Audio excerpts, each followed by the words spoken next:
नमस्कार दोस्तों, स्वागत है आपका हमारे इस YouTube चैनल में।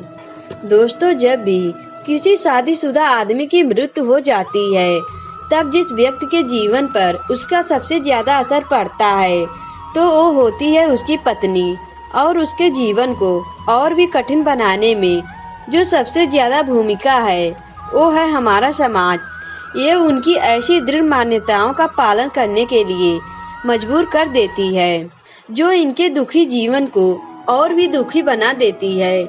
मगर क्या आपने कभी सोचा है कि किसी विधवा के लिए समाज में चली आ रही प्रथाएं और नियम कितने प्रामाणिक है और हमारे धर्म शास्त्रों में किन चीजों को त्यागने की बात करते हैं? तो चलिए दोस्तों जानते हैं।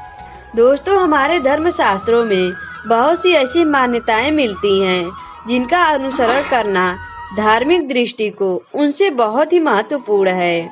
उन्हीं मान्यताओं में कुछ ऐसी चीजें बताई गई हैं जिन्हें एक स्त्री को अपने पति के मृत्यु के पश्चात किसी भी उपयोग में नहीं लाना चाहिए।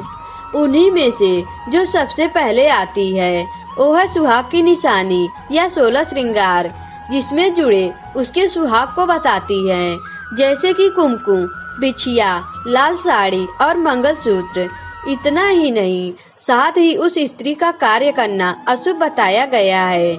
ऐसी भी मान्यता है किसी भी विधवा स्त्री के शुभ अवसर पर सम्मिलित होना उनका दुर्भाग्य किसी अन्य के आने वाले अच्छे भविष्य को भी प्रभावित कर सकता है। लेकिन दोस्तों, ऐसा हमें किसी धर्म शास्त्रों में लिखा नहीं मिलता।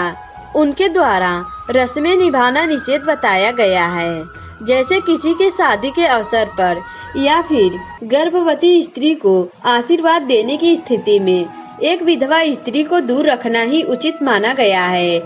इतना सब सुनने के बाद आपको लग रहा होगा कि समाज द्वारा ये अपमान सहने से तो उचित है कि स्त्रियां भी अपने पति के साथ अपने प्राण त्याग दे।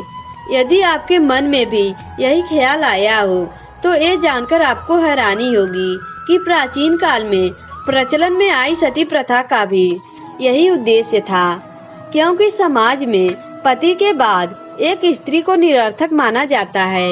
लेकिन उस प्रथा को धीरे धीरे खत्म कर दिया गया, क्योंकि सती होना स्त्री की इच्छा पर निर्भर होता है। सती के नाम पर कोई जबरदस्ती नहीं कर सकता। हर एक जन्म अपने जीवन का स्वामित्व रखता है, किंतु गरुड़ पुराण में अपने पति के साथ सती होने वाली स्त्रियों को किन नियमों का पालन करना चाहिए, ऐसा करने के परिणाम स्वरूप उन्हें सौभाग्य से क्या पर्याप्त होता है, इसका वर्णन विस्तार से किया गया है। जिसके अनुसार अपने पति के प्रिय संपादन संलग्न पतिव्रता नारी यदि उनके साथ गबन करना चाहे तो पति की मृत्यु होने पर वो स्नान करके अपने शरीर को कुमकुम, अंजन, वस्त्र, आभूषण से अलंकृत करें, ब्राह्मणों और बंधुओं को दान करें, गुरुजनों को प्रणाम करें, वो घर से बाहर निकले। इसके बाद देवालय जाकर भक्ति पूर्वक यानी विष्णु को प्रणाम करें। वह अपने आभूषणों को समर्पित करके वहां से श्रीफल लेकर लज्जा और मोह का परित्याग करके शमशान भूमि में जाएं।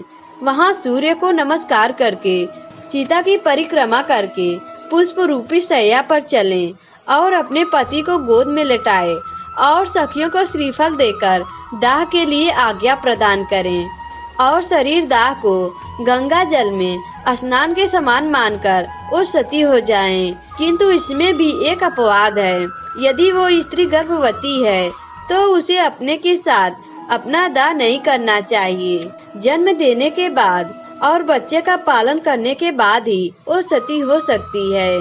ये भी बताया गया है कि यदि स्त्री अपने पति के मृत शरीर को लेकर अपने शरीर का दाह करती है तो अग्नि उसके शरीर मात्र को जलाती है, उसकी आत्मा को कोई पीड़ा नहीं होती। दोस्तों, आज की वीडियो में बस इतना ही। अगर यह वीडियो आपको अच्छा लगा तो वीडियो को लाइक करें और हमारे चैनल को भी सब्सक्राइब करें। दोस्तों, वीडियो देखने के लिए आप सभी का धन्यवाद।